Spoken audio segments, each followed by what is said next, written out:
Прывітанне, сябры, гэта падкаст «Светкі левай рукі Хітцеля». Тут мы распавядаем пра ўсё, што адбываецца ў свеце гандболу з акцэнтам на лігу чэмпіёнаў, Бундеслігу, але калі штосьці будзе цікавае і ў іншых месцах, абавязкова вам пра гэта распавядзем. Мяне завуць Ваня. Мяне завуць Ірына, і сёння мы паразмаўляем пра пачатак сезону ў лізе чэмпіёнаў. Ужо ў сераду адбудуцца першыя матчы. У чацвер у нас будзе першы бэнгер, згуляюць Веспрэм і Берлін, але або ўсім па парадку. Пачнем мы з групы А, і хто ў нас першы? Калі мы карыстаемся афіцыйным сайтам Еўрапейскай федэрацыі, у нас першая Вісла ў групе А. Ну давай пачнем з Віслы. Вісла на гэтых выходных здабыла польскі суперкубак і паказала, што гэта клуб, які будзе у гэтым сезоне бароцца за топ-месцы ва ўсіх спаборніцтвах, у якіх бярэ ўдзел. Летняя закупка была, не сказаць, каб вельмі такая добрая па імёнах, але вельмі добрая па якасці таго, каго падпісвалі. Хаўер Сабаты падоўжыў кантракт да 28 года, набыў тых гульцоў, якія яму патрэбны. Першае гэта Віктор Халгрансен. Яны маюць другого кіпера ўзроўня лігі чэмпіёнаў. Па-другое, ён вярнуў у клуб двух гульцоў, якія там ужо гулялі і якім не трэба распавядаць пра сістэму. Гэта Золтан Сіта і Марка Паніч. І два перспектыўных славенцы. Адзін суперперспектыўны, другі просто перспектыўны. Гэта Міця Янц і славенец, пра якога падкалоў Кельца, таму што вельмі цікавае было прадстаўленне. Яны ўзялі скрэбл і ўсе думалі, што гэта будзе Січка, але гэта славенец з прозвішчам Шышка. Клас. Так ты усім паведаміш, што ты быў на гэтым матчы. Так, матч быў супер. 8000 гледачоў, тое, што трэба. Канечне, у сваім інстаграме польская ліга кажа, што было 10, але я гляджу ў пратакол і я давяраю таму, што я бачыў. На арэне амаль 11 тысячнай былі прагалы, але 8000 гэта супер. І гэта тое, чым трэба ганарыцца, а не дамалёўваць лічбы. Па матчу, які я бачыў, гэта цалкам гатовая каманда, якая будзе даваць бой усім. Там няма прагалаў, яны могуць мяняць склад, у іх другія нумары не выпадаюць, і у іх ёсць супер Мірка Алілавіч, які стаў MVP суперкубка польскага, і гэта чалавек, які будзе яшчэ не раз нас здзіўляць цягам гэтага сезону. Мы будзем сачыць за Віслай не толькі з гэтай прычыны, мы яшчэ сочым і за лёсамі беларускіх легіянераў. У такіх камандах, у камандах такога ўзроўня у нас не вельмі вялікі выбар тут, таму давай адзначым з табой, на жаль, чалавека, які адсутнічаў у папярэднім матчы. Кірыл Самойла па рэпорту медыкаў клуба адсутнічаў з-за нейкага пашкоджання альбо хваробы. Мы не ведаем, што там. Яны спадзяюцца, што ён павернецца ў склад вельмі хуценька, але мы не ведаем, на жаль. І, на жаль, мы ведаем, што на яго пазіцыі першым будзе Золтан Сіта, і ён гэта даказаў у гэтым матчы. Там была фармулёўка пра аперацыю, таму падрабязнасцяў мы сапраўды не ведаем, але спадзяемся на хуткае аднаўленне і зычым добрага здароўя. А мы ідзем далей. І ў нас Веспрэм, каманда, якая ні разу не выйгравала лігу чэмпіёнаў, маючы ў складзе гульцоў фантастычнага ўзроўню, пачынаючы ад тых, хто зараз працуе у кіраўніцтве гэтага клуба.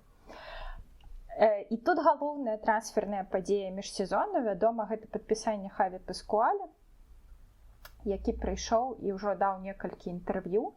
І Хаві Паскуаль гэта, вядома, такі містыфікатар проста гандбольны, таму што калі ты прачытаеш любы з матэрыялаў, які быў прысвечаны яго пераходу, там будзе больш інфармацыі, чым ты знойдзеш у ягоным інтэрв'ю. Ён даў такіх два.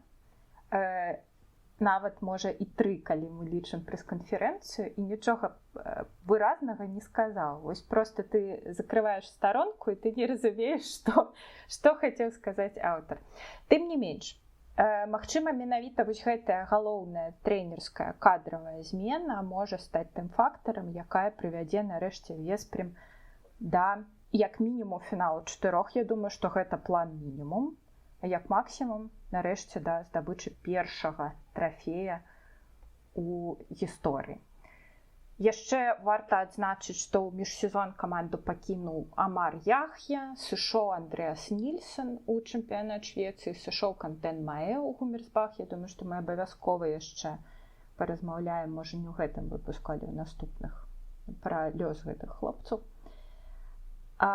Прыйшоў зноў-такі 3 падпісанні, вельмі такіх кропкавых, і вядома, што тут была дакамплектацыя, таму што касцяк сфарміраваны абсалютна. Прыйшоў Майк Йенсен з Бенфікі, прыйшоў Нікола Грахават з Балінгена, і галоўнае, Дынамо Бухарэст падараваў не толькі трэнера, але і Луку Цындрыча, які менавіта ён выглядае галоўным падпісаннем, калі мы кажам пра гульцоў. І я думаю, што гэта будзе чалавек, які возьме на сябе вялікую ролю на пляцоўцы ў новым сезоне. І тут варта адзначыць, што прыход Хаві Паскуаля – гэта адмова ад такіх вельмі старых традыцый сямейнасці. Гэта не свой чалавек, гэта чалавек, які прыходзіць з іншымі думкамі, прыходзіць са сваёй сістэмай і будзе будаваць нешта свае. Такі досвед ужо быў у гісторыі Веспрэма. Скончылася ўсё вельмі дрэнна. І для Веспрэма, і для Любаміра Ураніша. Але будзем спадзявацца, што на гэты раз усё будзе інакш. Пакуль менавіта гэтая каманда выглядае першым галоўным прэтэндэнтам на тое, каб саштурхнуць Барсу з п'едэстала. Чаму б і не? А мы ідзем далей. І хто ў нас наступны? Наступны Еўрафарм. Еўрафарм – гэта каманда, якая ў мінулым сезоне скончыла групавую стадыю з баранкай па ўсіх франтах.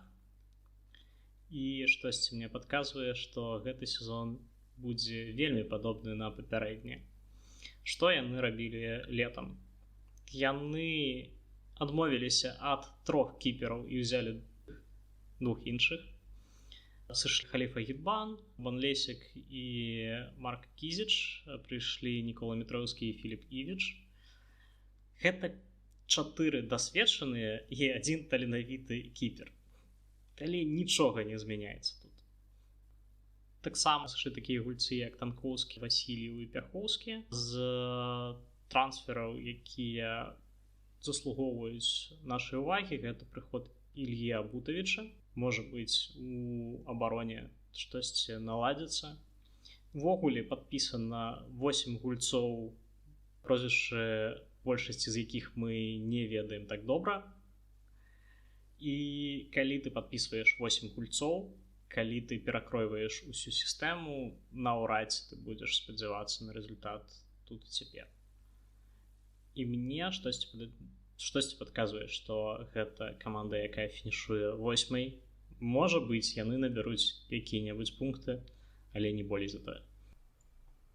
Тым не менш, ёсць каманды, пра якія нам вядома і відавочна яшчэ менш, чым пра Еўрафарм. І я зараз кажу пра каманду з рамантычнай назвай Фрэдэрысія, дэбютанта Лігі чэмпіёнаў. Дарэчы, перад нашым запісам я даведалася, што Фрэдэрысія – гэта горад з насельніцтвам каля 40 000 жыхароў. То бок можна так прадказаць, што наведвальнікамі матчаў, дамашніх матчаў Фрэдэрысіі будзе вялікая колькасць гэтага горада. Гэта ўжо не дрэнна. Што датычыцца складу, амаль ніхто не знаём нават самым зацікаўленым прыхільнікам гэтага віда спорта, але ёсць 2 асобы, пра якія варта тут сказаць. Па-першае, гэта нямецкі лінейны рускага паходжання Евгений Піўнов, які там гуляе ўжо не першы сезон. І выглядае быццам ён на лідарскіх пазіцыях у гэтай камандзе, як мінімум ён адзін з самых старэйшых гульцоў. Ну і па-другое, чалавек, які яго туды запрасіў, гэта Гудмунdur Гудмундсен, легендарны для зборных Ісландыі і Даніі трэнер, які не трэніраваў клубы з 2014 года. Калі мы не будзем лічыць, мы крышачку палічым, вельмі непрацяглы адрезак у 3 гульні ў чэмпіянаце Германіі ў 2001 годзе, калі яго запрасілі ў Мельзункін і хутка з ім развіталіся. Таму што чакаць ад гэтай каманды невядома. Амаль цалкам яна складаецца са скандынаўскіх гандбалістаў. Там ёсць яшчэ легіянер з Польшчы, але гэта цалкам сюрпрыз. Гудмундура Гудмундсена мы ведаем, але ведаем яго па працы на кароткіх адрэзках, па працы са зборнымі. Як ён адчувае сябе ў клубе, як у яго атрымліваецца трэніраваць клуб, мы не ведаем. Вось і паглядзім, што змянілася з 2014 года, як чалавек, якому ўжо 63 гады, адчувае сябе на пярэднім краі сучаснага еўрапейскага гандбола. І вось гэта тое пытанне, якое перад намі ставіць Фрэдэрысія. Пакуль не выглядае ніяк, што гэта каманда, якая зможа выйсці з групы. Ведаеш самага медыйнага чалавека, які калі-небудзь гуляў у Фрэдэрысіі? Гэта зараз будзе чалавек з якім-небудзь суперпапулярным інстаграмам, я думаю, так? Альбо твіттерам. Расмус? Так. Адтуль я і даведаўся, што Фрэдэрысія ўжо тады была такім вельмі амбітным праектам на ўзроўні Даніі, але у адрозненне ад Ольборга яны ішлі вельмі паступова. Там не было закачкі грошай. І вось прайшло гадоў 5-6, і яны дайшлі да Лігі чэмпіёнаў. Але мы ведаем, што там няма сверхцікавых гульцоў, але, можа быць, як каманда яны штосьці нам пакажуць, як гэта атрымлівалася ў Гудме. І зноў-такі, можа, у складзе будуць нейкія цікавыя скандынаўскія гульцы, якія пасля перабяруцца ў больш моцныя клубы, у больш моцных чэмпіянатах. Гэта 100%. Гэтым я не сумнеюся. Рухаемся далей, і ў нас Фюкса. Гэта прыемная тэма для нас, бо ў нас з Фюкса звязанае ўсё. Па-першае, і назва гэтага падкаста таксама, і гэта каманда, якая валодае самым каштоўным гульцом алімпійскіх гульняў. І тут можна рабіць ужо драматычную паўзу. Мы ўсе ведаем гэтага гульца. І мы ўсе ведаем гэтага гульца і яго левую руку. Што яшчэ тут важна сказаць пра Фюкса? У мінулым сезоне завяршыў свае выступленне ў клубе Ханс Ліндберг ва ўзросце 42 гадоў, калі я не памыляюся, так? Так. Можа, яму 43 нават споўнілася. Вось так. Яшчэ каманду пакінуў расійскі галкіпер Віктор Кірэйў, харвацкі лінейны Марко Коплер, ці ён паўсярэдні нават, я не памятаю. Я памятаю, што ён неверагодны нейкі высокі, там 2,10. Ён гуляў справа. Справа. Трэцяму ратацыі, можа, чацвёртаму ратацыі, але гэта абарончы спецыяліст з узроўня найлепшых узораў. Боже, які сімпатычны, дзевачкі. Ладно. Так, прыйшлі у новым сезоне. Галоўнае, я думаю, падпісанне. Тут нават цяжка будзе вызначыць адно. Мы скажем так, што прыйшоў Тобіас Райхман і шэраг іншых гульцоў, а менавіта Лукас Хербургер, Макс Крістоф Бенекі, Янек Кляйн, які не мае ніякага дачынення да Давідніка Кляйна, калі алды тут і памятаюць. І аўстрыец Нікалас Паўштайнер. Дарэчы, Лукас Хербургер таксама аўстрыец. Так, і Макс Бенекі гэта не новы твар, гэта гулец з сістэмы Берліна. Так, ён выступаў пад Потсдаме. Усё так. І ён выступаў і ў Фюкса ў мінулым сезоне, але яны рабілі ратацыю паміж Берлінам і Потсдамам, і трэба адзначыць школу Берліна. яна настолькі моцная, што другая каманда выходзіць у Бундеслігу, калі з яе складу з-за траўм у Берліне цягаюць палову склада туды-сюды, але гэта не перашкаджае ім быць на 2 галавы лепей за ўсіх у другой Бундеслігі. І школа Берліна настолькі моцная, што яна выпускае людзей, якія ў 30 гадоў выводзяць каманды ў лігу чэмпіёнаў. І мы зараз кажам пра трэнера Берліна Ярана Зіверта, якому сапраўды толькі 30 гадоў. Гэта цяжка паверыць, але тым не менш, чалавек, які трэніруе ўжо 4-й, ён стартуе сезон. 5-й. І мы бачым, што Фюксік хайпанулі у свой час, і неяк так гэта ўсё проста павярнулася цудоўнай такой казкай пра папялушку. Я не сказаў, што яны хайпанулі. Гэта было вельмі адчайнае. Там было незразумела. Там быў не вельмі адчайны крок. Я памятаю добра гэта. Там мы якраз яшчэ грашылі, хто быў аўтарам гэтай ідэі. Але так і невядома дакладна, але так ці інакш зараз праз некалькі гадоў мы бачым, што гэта было вельмі класна, вельмі рызыкоўна, і мы ведаем, што Яран Зіверт, як чалавек звышадказны і такі вельмі сканцэнтраваны на працы, бывае так, што нават сваім здароўем за гэта ўжо раз расплаціўся вельмі так адчувальна. Але тым не менш, гэта каманда, якая ў лізе чэмпіёнаў у гэтым годзе павінна произвести фурор. А ці можна так на старце чэмпіяната сказаць пра тое, што каманда будет фурор нейкі? Чаму не? Таму што я памятаю мінулае выступленне Берліна ў лізе чэмпіёнаў, і тады усе таксама гадалі, ці здолеюць яны гуляць на 2 фронты. Яны здолелі, яны завяршылі групу другімі, наколькі я памятаю. Гэта быў год 2012. Тады яны прыязджалі ў Мінск, і мы, напэўна, абодва бачылі іх на свае вочы. Бачылі ўсё так. Хто ў нас наступны? А наступны ў нас Спортінг. Спортінг. Каманда, пра якую мы таксама не шмат чаго ведаем. Дарэчы, Спортінг — гэта каманда, якая двойчы абыграла Фюкса ў мінулым сезоне. На хвіліначку. Даволі сціплы клуб, даволі сціплая трансферная кампанія. Адна замена па пазіцыі, сышоў Леа Мусіэль. Замест яго ўзялі Махамеда Алі. То бок аргентынскага зборніка замянілі на егіпецкага зборніка. З такіх вельмі трапных трансфераў трэба адзначыць, што ў Порту яны забралі Бранкіньо. І калі гадаць, на што здольная гэта каманда, мы ведаем, што ёсць браты Кошта, якія будуць цягнуць сваю каманду наверх. І я зраблю такую вельмі рызыкоўную стаўку, што яны нават здолеюць выйти з групы з 6-й пазіцыі. Я іх стаўлю вышэй за Фрэдэрысію і Еўрафарм.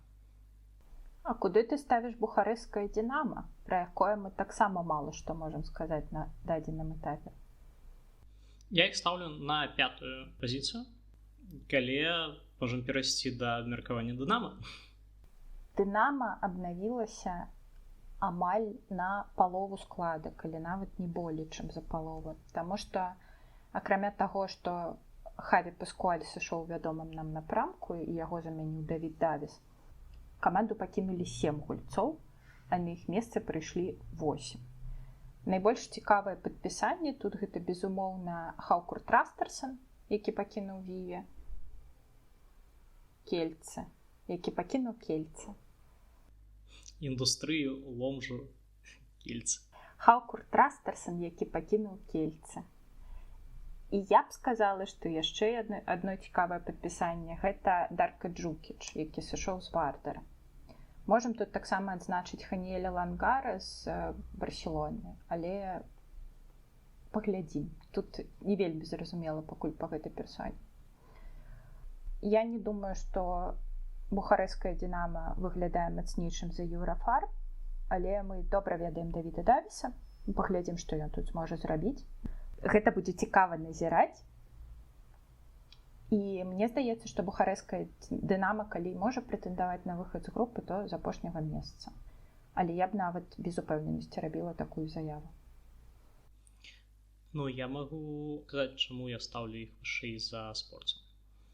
Гэта клуб з досведам. Гэта клуб, які ведае, як гуляць, клуб, які не першы раз так мяняе касцяк, і гэта клуб, у які прыйшоў трэнер, які дасягае результатаў на ўсіх сваіх месцах працы. Ну, то бок, Давід Давіс — гэта такая залатая антылопа, і, напэўна, гэта тое, што змушае мяне думаць, што яны могуць прыгнуць вышэй.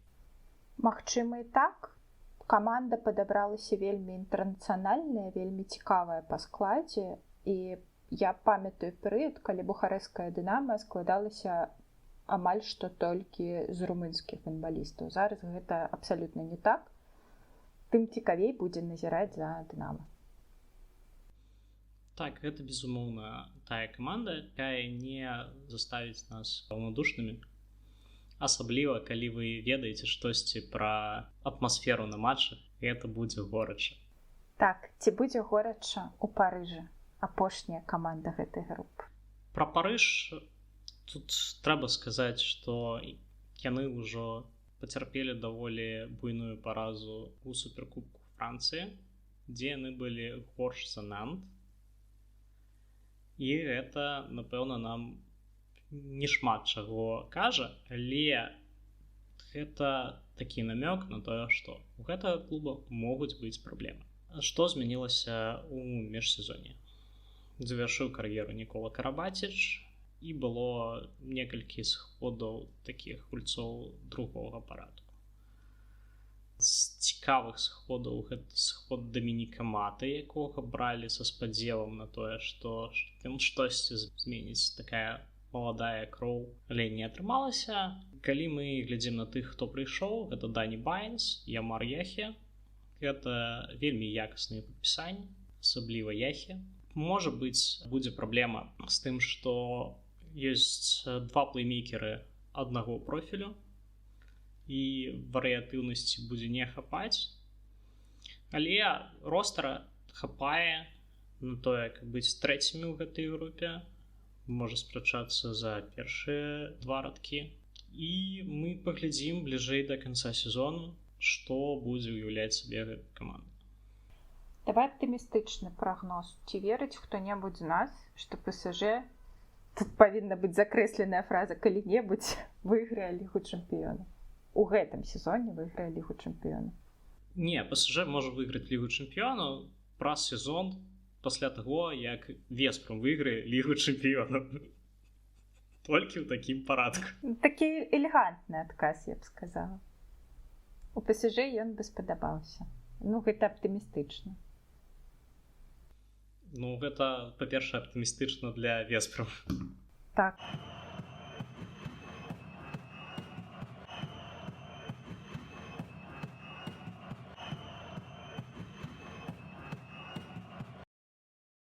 Пачынаем групу Б мы з Нанта, які здабыў суперкубак Францыі. Даволі цікавая каманда, якая не пацярпела вялікіх змен у гэтай міжсезоне. Яны адпусцілі тых гульцоў, якія ім былі не вельмі патрэбныя, і крыху абнавілі некалькі ліній. Сышлі Віктор Халгрымсон, які відавочна быў трэцім кіперам, некалькі маладых гульцоў, і з цікавых пераходаў гэта трансфер з Кельца. Калі ў Кельце накіраваліся Хорхе Македа і Тео Манар, а у Нант вярнуўся Нікаля Турне. І я лічу гэты трансфер супер поспехам Нанта, потому што я бачыў у суботу. Нікаля Турна у вельмі добрай форме, гэта гулец зборнай Францыі, гэта добры лінейны, гэта добры абаронца. Таксама пісаны яшчэ адзін добры абаронца Мацей Хабер, напэўна, адзін з наймацнейшых спецыялістаў па гульне ў абароне. І закрыта пазіцыя правага паўсярэдняга алжырец Абдзі. Гэта каманда, якой не пашчасціла трапіць у гэтую групу, потому што у групе А 5-е месца было б іхнім, можа нават за 4-е спрачаліся. Але і ў гэтай групе яны павінны браць сваё і выходзіць у плэй-оф. Паглядзім. Я ведаю каманду, якая дакладна возьме сваё і выйдзе ў плэй-оф. Барселона называецца. Я не ведаю, хто можа спыніць гэтую каманду. Я бачу, што Антоніо Карлос Артега падышоў у новы сезон амаль з тым жа складам, як і ў мінулым. Звычайна, адзінай камандай, якая можа спыніць Барселону, гэта сама Барселона. Так і ёсць. З табой салідарны нават аўтары афіцыйнага сайта Лігі Чэмпіёнаў. Таму што сапраўды адказы на тое, хто можа спыніць такую Барселону, як у мінулым годзе, яны ёсць, мы ведаем гэтыя каманды, але тым не менш. Гэта каманда з самай моцнай лініі брамнікаў на турніры. Паспрачаешся са мной? Не. Ну, можа, толькі фанаты Кельца могуць паспрачацца. Ну, такі жарт, я б сказала, з адценнем злосці. Ну, ты проста не бачыла тую помпу, з якой прадстаўлялі абодвух гульцоў, калі іх падпісвалі, што гэта новыя Вольфы і Ландзіны. Ну, пакуль недзе там растуць новыя Вольфы і Ландзіны, у Барселоне ёсць Эміль Нільсон, ёсць Гансало Перес де Варгас, які, дарэчы, праводзіць у Барселоне апошні сезон. І я думаю, што матывацыя гэтага хлопца, яна заўсёды неверагодна высокая, але ў гэтым сезоне яна будзе асабліва высокай, я думаю. І не толькі з гэтай прычыны, але і калі паглядзець абсалютна на ўвесь ростер Барселоны, мы бачым, што гэта тая каманда, якая зноў будзе прэтэндаваць на мінімум траплення ў фінал 4. Я думаю, што яна сваёй мэтай адразу з самага пачатку ставіць выйграць гэты турнір. Нягледзячы на тое, што ў нацыянальным чэмпіянаце ў Барселоны амаль няма ніякай канкурэнцыі, магчыма, тут ёсць заўсёды гэта стандартнае абмеркаванне таго, што такія каманды, як Барселона, якія не маюць праблем у сваім чэмпіянаце, яны падыходзяць да матчаў Лігі Чэмпіёнаў у добрым стане. А, напрыклад, каманды з Германіі, якія ў Бундеслігі вымушаныя паміраць амаль кожны тур, яны зусім іншымі апынаюцца ў Лізе Чэмпіёнаў. І тым не менш, гэта галоўны прэтэндэнт на абарону тытула, гэта каманда, якая працягвае даказваць свой статус, які так ніхто пакуль не можа зрушыць. Але мы спадзяемся і на Веспрем, і на іншыя каманды, пра якія мы яшчэ зараз пагаворым. Але галоўная думка пра Барсу – гэта тое, што нават у гэтай групе, у групе смерці, Барселона – гэта каманда, якая будзе выходзіць з першага месца. Запомніце этот твіт, як казалі ў маім юнацтве. І падай, што адзіная каманда, якая можа паспрачацца з Барселонай за першае месца ў гэтай групе, гэта Магдебург. Магдебург летам амаль нічога не рабіў. Калі мы глядзім на трансферы, адзіны амаль заметны сход гэта з Марасам, якога ўзялі, таму што а чаму б не ўзяць, калі ў Кольстада такія праблемы з фінансамі. Але не тое, каб ён быў на першых ролях. Змены абсалютна тэхнічныя. Это новыя людзі, гэта людзі, якія добра сябе зарэкамендавалі ў чэмпіянаце Германіі. І гэта людзі, якія будуць на другіх нумарах проста выконваць свае ролі даволі тэхнічна, даволі якасна. Мы ведаем, што гэта каманда, якая выйгравала Лігу Чэмпіёнаў. гэта каманда, якая будзе намагацца зрабіць гэта яшчэ раз. Гэта каманда, якая з'яўляецца, напэўна, галоўным фаварытам у Бундеслізе. І у лізе чэмпіёнаў яны таксама павінны даваць бой Барселоне і ўсім астатнім, включаючы ПСЖ, Веспрам, Фюхсе, каго заўгодна. Класная каманда. Тут нічога і не скажаш. Магдебург вельмі крутая каманда. Прычым каманда, гэта не лідар і ўсе астатнія, гэта сапраўды каманда. І гэта суперклёвы Беннет Вігерт. Ну і пасля такой высокай ноты давай трошачкі пра аўтсайдераў. Загрэб у нас па чарзе зараз. Каманда, якая ў гэтай групе будзе, ну мы можам зараз сказаць, што гэта будзе аўтсайдер. Гэта зразумела, нягледзячы на тое, што нашы сімпатыі таксама ёсць крышачку і там, на Балканах, таму што ў гэтай камандзе з новага сезона выступае беларус Ігар Бяляўскі, якому мы жадаем паспяховага дэбюту ў лізе чэмпіёнаў. Але акрамя яго традыцыйна тут таксама ёсць персаналіі, пра якіх мы добра ведаем. Гэта, па-першае, Тимур Дибиров і шэраг харвацкіх гульцоў тыпу Якова Гоюна. Але трэба зрабіць адступленне і сказаць, што мы ўжо гадоў 10 пра Загрэб кажам як, ну ладно, не 10, але 5 дакладна. Мы пра Загрэб кажам як каманду аўтсайдера, а ў мінулым сезоне, нягледзячы на ўсе тыя ж праблемы са складам, нягледзячы на тое, што ну няма там каму гуляць, там альбо зусім зялёныя, альбо такія, з якіх ужо пясок павінен сыпацца. Але гэты сплаў моладасці і досведа зрабіў неверагоднае. Яны выйшлі з групы ў мінулым сезоне, але тая група была крыху прасцей. І паўтарыць гэта будзе не так лёгка. Тым не менш, гэта Загрэб зараз, я так разумею, што гэта базавы клуб для зборнай Харватыі. Адзін з. Мы ў гэтым выпуске не кажам нічога пра Некса, які зрабіў там з дзесятак вельмі цікавых трансфераў, але гэта тэма для абмеркавання. Гэта асобная тэма, так.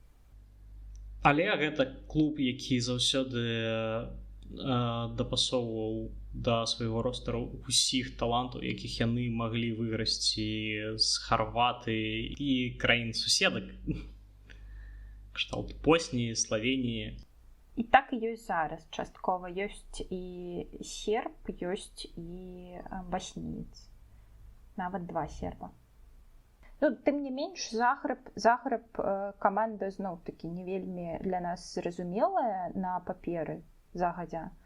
Але я спадзяюся, што некалькі цікавых матчаў мы пабачым, і як мінімум так крышачку падраць лідараў яны здолеюць. А мы перайдзем да яшчэ адной каманды, якая наўрад ці здолее выйсці з групы, але таксама мае некаторы патэнцыял. Гэта абсалютна нячасны Кольстад, які толькі аб'явіў аб тым, што ёсць грошы. Мы хочам быць базавым клубам зборнай Нарвегіі. Мы сабярэм усіх цікавых скандынаваў. І з гэтага ў іх атрымалася, напэўна, толькі стаць базавым клубам зборнай Нарвегіі. І ты так кажаш пра клуб, дзе гуляе Сандер Сагасен? Ну ладно, уяві, гады 3-4 таму ты б сказаў: ой, бедны Кольстад, ны-ны-ны, а там Сандер Сагасен. Не, калі Кольстад толькі планаваўся, калі ён толькі яшчэ быў у пачатку. Не, ну гэта клуб, які існаваў. Ён узнік не на пустым месцы. Яны гулялі ў чэмпіянаце Нарвегіі, гулялі, так, былі 3-м, 4-м, 5-м, можа быць, 10 вось там. Але пасля бурных хадоў падпісанняў мы бачым, што летам не прыходзіць ніхто з тых, каго мы ведаем, акрамя Епсена, шведа, Трэба сказаць пра сыход Магнуса Рода. Гэта, напэўна, галоўная страта каманды ў гэтае міжсезонне. Але калі мы так паглядзім, там, канешне, папрыходзілі, пасыходзілі, але вось з тых, хто будзе вырашаць штосьці, адзін гулец прыйшоў, адзін гулец сышоў. Гэта будзе той жа ўзровень, што і ў мінулым годзе. Напэўна, яны возьмуць там пару ачкоў, дацэпяць, але не думаю, што больш. З імі не будзе лёгка нікому, але я не ведаю, ці ёсць у іх які-небудзь казыры, каб выходзіць з гэтай групы.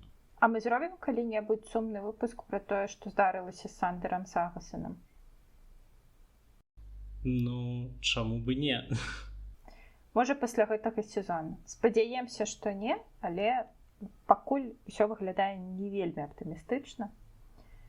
Я спадзяюся зрабіць выпуск пра Фенікса Сагасана.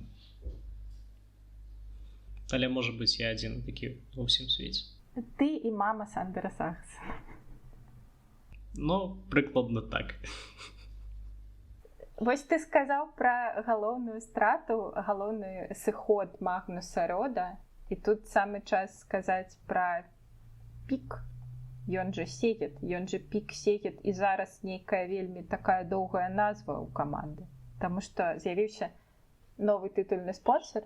І тут галоўнае падпісанне гэта Магнус Род, але акрамя гэтага каманда выглядае вельмі цікава, вельмі ўжо на старце мы разумеем, што гэта будзе вельмі моцная банда. І мы адзначым, што Йонас Кальман або у старавераў Йонас Чельман з гэтага года будзе асістэнтам Мікаэля Апельгрена. Гэта чалавек, які аддаў піку гадоў 8, калі не больш. І ён, такая фігура легендарная, можна сказаць, таму што шведскія гандбалісты, якія гуляюць у Венгрыі, калі гэта не Веспрам, гэта даволі рэдкая была з'ява, але тым не менш. Па-ранейшаму у піку застаецца Роланд Міклер, які гэтым летам скончыў выступленне за нацыянальную каманду, але яшчэ будзе абараняць браму у клубе. У нас ёсць Рыхард Бадо, таксама, можна сказаць, часткова легендарная персона для гэтага клуба.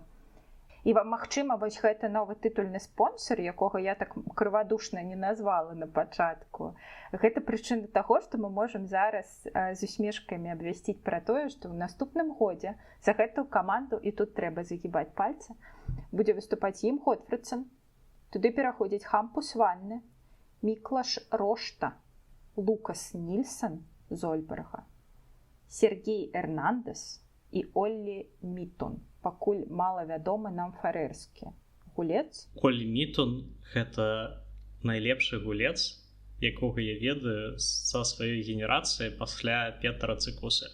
Таму што ты яго ведаеш, Ваня, я не ўпэўнены, што хтосьці глядзеў у 16...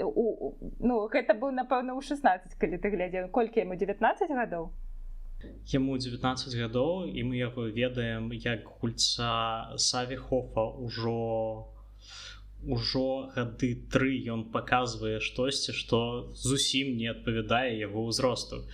Гэта таксама дэкларацыя пра намеры. Так, у Савіхофу ён выступае з 2022 года. І нават зараз мы можам рабіць высновы такія, якія мы ўжо зрабілі, уласна кажучы, нават улічваючы тое, што хутчэй за ўсё ж такі гэта апошні сезон для Роланда Міклера, хутчэй за ўсё сыходзіць Рыхард Бадо, пакуль гэта невядома, але верагодна. Мы бачым, што вось каманда, якая, магчыма, будзе клубам номер 1 у Венгрыі. Мы бачылі, што у нас ёсць 2 венгерскіх клуба, якія будуць валіцца адзін за днем да самага канца. І гэта 2 клуба, якія уваходзяць у перыяд, калі ў іх мяняецца не тое, каб усё, але шмат чаго. Гэта новыя трэнеры, гэта канец эры Карлоса Пастора. І гэта трэнеры, якога чакалі, яго падпісалі гады 1,5 таму. наколькі я памятаю. Ну так. Менавіта яго хацелі бачыць тут, і, напэўна, гэта адна з галоўных частак гэтага праекту. Вось, ну што, мы ведаем, што пік будзе спрашацца, можа нават і каб з першых двух радкоў кагосьці зрушыць. Вельмі вялікі патэнцыял у каманды. Не бачу, дзе іх могуць напаткаць праблемы. Я думаю, што пачынаючы з наступнага сезона, а то і ў гэтым, мы становімся сведкамі The Rise of Peak. Вось такія, я проста магу падараваць гэтую назву да любога артыкула, які выйдзе наступным летам. Але мы ідзем далей. У нас яшчэ засталося 2 клубы, і гэта будзе адна вельмі добрая гісторыя і адна вельмі сумная гісторыя. З якой пачнем? Пачнем з сумнай, каб зафіналіць добрай. Кельце. Індустрыя, Ломжа, Кельце. І тут варта сказаць пра ўсіх спонсараў, таму што грошы – гэта ахілесава пята клуба. Гэтым летам было 2 вялікіх трансферы. Першае – гэта сыход Анді Вольфа за 2 мільёны з бонусы. Тут фанфары нейкія павінны быць. Тут, канешне, гэта супер, гэта можа трэць бюджэта, можа крыху менш. Але калі ты можаш забяспечыць такую частку бюджэта, ну, напэўна, ты не будзеш шмат разважаць. Адным трансферам. Але гэта і галоўная праблема. Гэта галоўная праблема, таму што кіпера ўзроўня Вольфа наўпрост няма. Ёсць Валах, які добра можа выдаваць там некалькі матчаў. Але па дыстанцыі гэта, ну, нават не цень Вольфа. І ёсць Сандра Местрыч, малады славенец. Даволі добры, нават па суперкубку ён на пачатку выглядаў цалкам нармалёва, але яго не хапіла на 60 хвілін. Ёсць 2-метровы басніец Чардалія, якога абвяшалі, ну так, з вялікай помпай. І гэта быў такі вельмі сумны лакальны жарт польскага твітера, калі з Кельца не папіў толькі лянівы. Калі распісвалі усе рэчы, што добрая рэакцыя, вялікі рост, там усё пры ім. Але, ну, прабачце. Але мы даходзім да другога трансфера. Гэта прыход Македы. І гэта была частка вельмі такога цікавага абмену. Калі прыходзіць Македа і Тео Монар, а ў Нант адпраўляецца Нікаля Турне. На маю думку, гэта не вельмі трапны трансфер. Таму што Македа не ў найлепшай форме, і я не бачу, што павінна змяніцца. Але дзве праблемы. Дзве галоўныя праблемы Кельца. Проста зараз. Гэта кіперская лінія, якая не адпавядае ўзроўню Лігі чэмпіёнаў. І гэта вялікая праблема. І тут дапасоўваецца другая праблема. З сыходам Нікаля Турна і прыходам Тео Монара няма трэцяга моцнага гульца ў цэнтры абароны. То бок, калі мы бярэм матч з Віслай, мы бачылі, што ўсё добра працавала, пакуль стаялі Каралёк і Гімбала. Яны вось адпрацоўвалі на ўсе 100. Калі хтосьці з іх сыходзіў, альбо адпачнуць, альбо выдаляўся, пачыналіся праблемы. Трэця праблема Кельца – гэта задняя лінія, якая у не найлепшых сваіх кандыцыях, у не найлепшым стане. Гэта стаўка на гішпанцаў. Гэта Алекс Дуйшпаю, Хорхе Македа, Дані Дуйшпаю, якія паказваюць адрэзкамі штосьці добрае, але на ўвесь матч іх не хапае, і гэта было яскрава бачна на алімпійскім турніры. Што гэта была, напэўна, самая блеклая каманда алімпійскага турніру, пра якую нават і казаць не хацелася нічога. Будзем спадзявацца, што гэты клуб выцягнуць палякі. Першы, гэта Міхал Алейнічак, які вельмі добра паказаў сябе. Гэта быў бадай што адзіны гулец, які варушыўся, які сваімі дзеяннямі штосьці добрае рабіў. І гэта чалавек, які не гуляў у матчы, Сімон Січка, чалавек з вельмі добрым кідком. Напэўна, ён і будзе цягнуць неяк на сваёй пазіцыі левага паўсярэдняга. Давай я яшчэ падкіну Арык Марыта. Калі будзе ў добрым здароўі, ўсё ў яго будзе нармальна па стане, то і ён павінен у некаторыя моманты браць на сябе ініцыятыву. Таксама вельмі надзейны класны гулец. Гэта суперадказны гулец, у якім няма ніякіх сумневаў. Дайце яму рабіць тое, што ён можа. Ён зробіць. Ну што, зафінальваем? Ну так, але тут таксама трэба такую драматычную зараз нотку нам узяць, таму што ўсё ж такі, калі мы кажам пра Ольбарг узору сезона 2023-2024, гэта перш за ўсё каманда, якую пакінуў Мікель Хансен. І нягледзячы на тое, што апошнія гады Мікеля Хансена гэта... Вачай, і гэта дае спадзеву, што яны могуць выйграць Лігу чэмпіёнаў у гэтым годзе. Ну вось.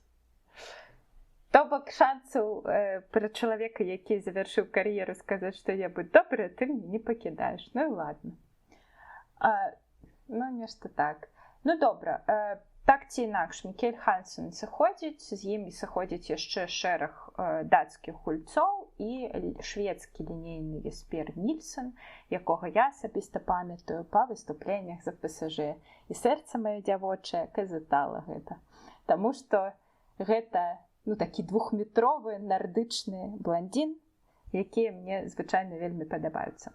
Ну дык вось, ён сышоў, а на яго месца, і гэта галоўная трансферная, не зусім на яго месца, але гэта галоўная трансферная навіна для Ольберга, прыйшоў новы трэнер Майк Махула, чалавек, які нам знаёмы і асацыюецца цалкам і толькі з Фленсбургам. Дарэчы, ён ужо выйграваў Лігу чэмпіёнаў, але ў статусе асістэнта галоўнага трэнера, калі асіставаў Любаміру Враннішу.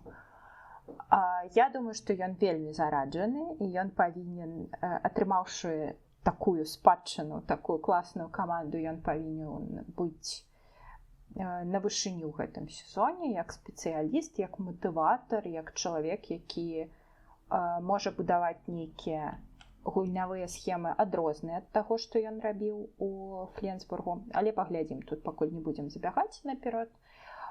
Што яшчэ тут варта сказаць, што прыйшоў Фелікс Мёллер з Севіхофа, таксама даволі вядомы шведскі плеймейкер. І я б адзначыла Мігеля Мартінша. Гэта, напэўна, такая страта, можна сказаць, для Піка, але пра Пік мы сёння ў гэтым выпуску толькі добра кажам, таму гэта нешта добрае для Ольберга. І Ольберг выглядае менавіта той камандай, якая ў гэтым сезоне зможа спрачацца абсалютна з любымі лідарамі, абсалютна з любымі аўтарытэтамі. Некалькі алімпійскіх чэмпіёнаў, новы трэнер, другі лепшы бамбардзір алімпійскіх гульняў. Вось і ўсё. Гэта фіналісты Лігі чэмпіёнаў мінулага сезону. І гэта каманда, на якую мы вельмі спадзяваемся. Мінулы раз ім не хапіла крышачку, 5 секунд. Так, і вось я думаю, што ў гэтым сезоне цалкам можа хапіць. Як ты ставішся да Майка Махулы? Мне проста вельмі падабаецца і не аб'ектыўная, а вось ты можаш зараз мачкануць што-небудзь пра яго трэнерскія здольнасці. Не, мне даволі падабалася, што ён зрабіў у Фленсбурге, калі сышоў Любамір Ураніш, калі ўсе запісаліся ў секту таго, што ўсё прапала, прыйшоў Майк Махула і такі, гуляем тое, што гуляем. І ўсе такія, так можа гэта ён, а не Ураніш. І яшчэ важны момант. Паколькі ты сказаў пра праблемы з брамнікамі ў Кельца, варта адзначыць, што ў Ольберга такіх праблем няма. Ніклас Ландзін завяршыў выступленне за нацыянальную каманду гэтым летам, але ў Ольбергу ён сябе пакажа. Я ў гэтым асабіста не сумняваюся. Вось за яшчэ одно золата лігі чэмпіёнаў для Ландзіна я буду тапіць да самага канца. Таму што Ландзін — гэта чалавек, які заслугоўвае ўсё золата гэтага свету. Згодна. Якая ў нас добрая аптымістычная канцоўка. Але завершым мы такім не вельмі добрым момантам. Это будзе АТА Федэрацыі гандбола еўрапейскай. На жаль, з гэтага сезона, калі мы хочам паглядзець усе матчы, мы павінны заплаціць штосьці кшталту 46 еўра. Такім чынам гандбол становіцца элітарным відам для некаторых слаёў насельніцтва. Але мы вам раскажам пра ўсё цікавае, што пабачым на свае вочы, бачым па тэлевізару. І абсалютна бясплатна. Подписывайтесь на нас, таму што мы робім гэта для вас і бескаштоўна. Развітваемся на гэтым, абяцаем вярнуцца праз 2 тыдні з вынікамі першых тураў галоўных чэмпіянатаў Лігі чэмпіёнаў. Заставайцеся з намі, подписывайтеся на сацыяльныя сеткі і будзем на сувязі. Будзем на сувязі. Да пабачэння.